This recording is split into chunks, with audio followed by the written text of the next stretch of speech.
metabolic ovary syndrome itu karena obesitasnya. Belum lagi ke burden tulang.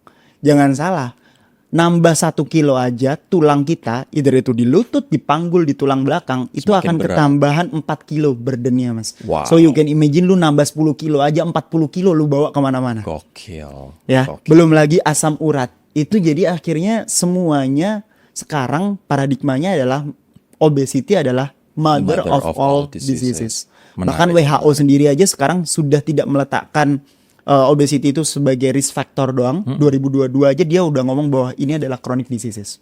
Obesitas adalah chronic diseases. Yes. Oke, banyak yang ngerasa, ya gue masih muda, gue makan gorengan gak masalah, tubuh gue gak berubah, gue masih merasa sehat-sehat aja, Yes. gak ada gejala-gejala sakit apapun. Gimana pendapat lo soal itu? Tunggu aja waktunya ya.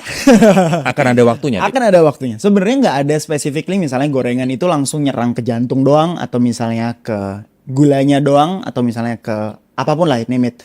Tapi organ lu itu secara otomatis after umur 30 metabolisme kita itu akan turun.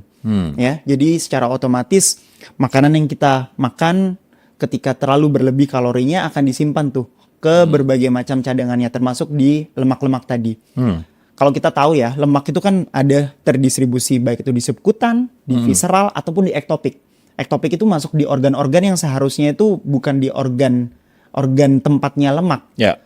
Name it lah ya, liver, pankreas. Terus habis itu sel lemak itu juga masuk ke ginjal dan lain sebagainya. Jadi ketika sekarang rasanya aman-aman aja, ya memang orang-orang itu sekarang ya dilakukan MCU. Ini pasien-pasien gue ya Mas ya. Dilakukan MCU gambarannya fatty liver. Berapa banyak orang sekarang di umur 30-an udah fatty liver. Fatty liver itu kalau di USG gambaran USG-nya itu shine bright like a diamond. Seriously, dia lebih bright dibandingkan dengan ginjal. Oke. Dan permasalahannya, sel lemaknya itu bukan cuman melingkupin si livernya dan organ-organ dalamnya doang, Mas. Tapi dia try to infiltrate. Dia berusaha untuk masuk. That's why biasanya orang-orangnya akan juga datang dengan kondisi SGOT, SGPT-nya meningkat. Terus tiba-tiba fungsi ginjalnya mulai menurun.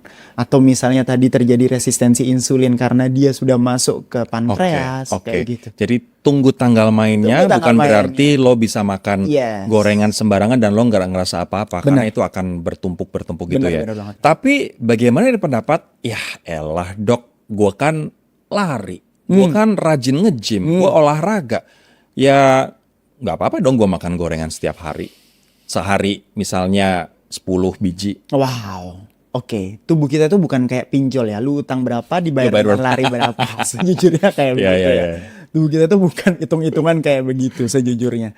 Karena ya itu tadi kalau misalnya oke lah, name it, lu olahraga, lari, resistance training, good. Memang BMR lu akan naik. Memang akhirnya pembakaran kalori lu akan bagus. Tapi lama-kelamaan jangan disalahartikan bahwa ada komponen-komponen yang bukan hanya hitungannya defisit kalori, utang kalori berapa, dibayar kalori berapa.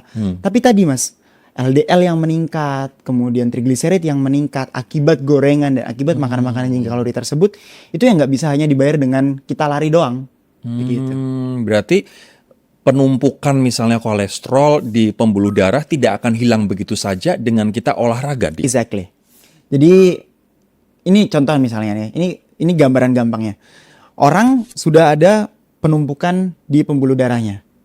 Let's say katakanlah orangnya MCU, kemudian CT kardiak atau MRI jantung, ketemulah penyumbatan katakanlah